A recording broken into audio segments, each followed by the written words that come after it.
घरयासी नियमहरू सिर्जना गर्ने कौशलहरू।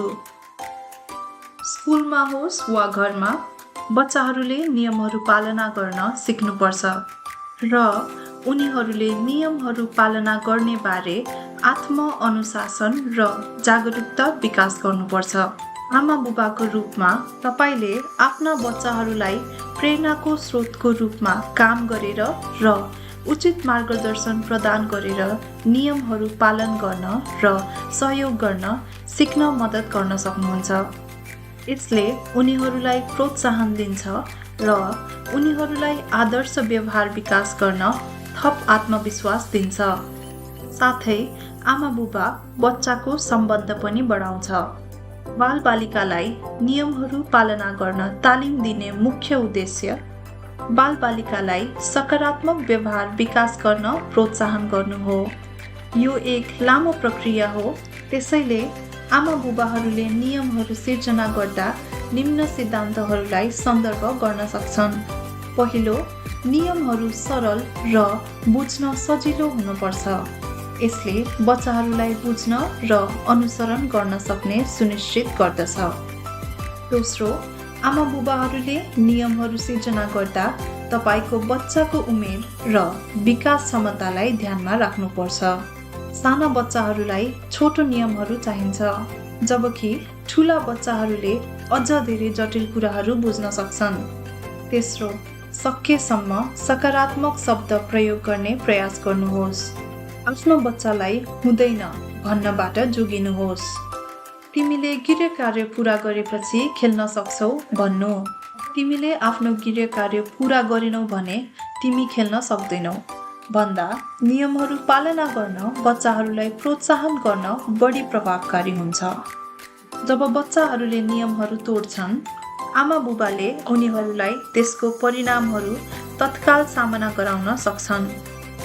परिणामहरूको बारे निर्णय गर्दा आमा बुबाहरू व्यावहारिक हुनुपर्छ र परिणामहरू कार्यान्वयन गर्ने सम्भाव्यतालाई विचार गर्नुपर्छ र सुनिश्चित गर्नुपर्छ कि तिनीहरू बच्चाहरूको लागि सहनयोग्य छन्।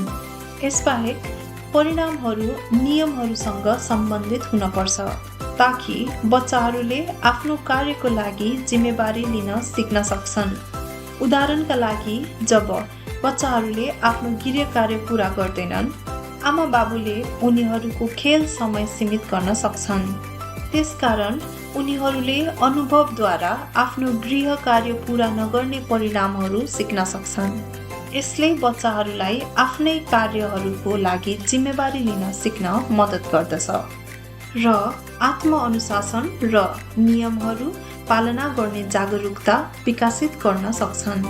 नियमहरू बनाउँदा र लागू गर्दा आमा बुबाले हरेक बच्चालाई निष्पक्ष रूपमा व्यवहार गर्नुपर्छ र नियमहरू दृढतापूर्वक र बराबर लागू गर्नुपर्छ। कसैप्रति पक्षपात गरेको देखाउनबाट जोगिन। यसबाहेक परिवारका सबै सदस्यहरूलाई सचेत गराउनुपर्छ र नियमहरू पालना गर्नुपर्छ। निष्पक्ष र सुसङ्गत पारिवारिक वातावरणको लागि, उदाहरणका लागि, बच्चाहरूले समयमै गृह कार्य पूरा नगर्दा परिवारको कुनै सदस्यले उनीहरूलाई खेल्ने समय सुरु गर्नु दिनु हुँदैन। यदि बच्चाहरूले बारम्बार नियमहरू तोड्छन् भने आमा बुबाहरूले नियमहरूको सम्भाव्यता समीक्षा गर्नुपर्छ र बच्चाहरूसँग धेरै बातचित गर्नुपर्छ। तिनीहरू किन नियमहरू पालना गर्न असमर्थ छन् भनेर पत्ता लगाउन र सँगै समाधान खोज्नको लागि। शब्दहरूले सिकाउनु बाहेक उदाहरणले देखाउनु अझ महत्त्वपूर्ण हुन्छ। बच्चाहरूले मुख्यतः देखेर र नक्कल गरेर सिक्छन्। त्यसैकारण आमा बुबाले आफूले जे सिकाउँछन् त्यही गर्नुपर्छ भनेर सम्झाउनुपर्छ। उदाहरणको लागि, बच्चाहरूलाई विनम्र हुन भन्दा आमा बुबा पनि अरूसँग विनम्र हुनुपर्छ। ढोङ्गी देखाउनबाट बच्न। वास्तवमा बच्चाहरूले राम्रो गर्न र राम्रो व्यवहार विकास गर्न सबैभन्दा महत्त्वपूर्ण आधार राम्रो आमा बुबा बच्चा सम्बन्ध हो। यसले आमा बुबा र बच्चाहरू बीचमा विश्वास, सम्मान र गहिरो भावनात्मक सम्बन्ध प्रतिबिम्बित गर्दछ। आमा बुबाको रूपमा तपाईहरू आफ्नो बच्चाहरूसँग धेरै कुरा गर्न सक्नुहुन्छ। उनीहरूको विचार र भावनाहरू बुझ्न र तपाईहरू उनीहरूको प्रति ख्याल गरेको देखाउन। यसले उनीहरूलाई तपाईले बनाएको नियमहरू स्वीकार गर्न र पालना गर्ने सम्भावना बढाउनेछ।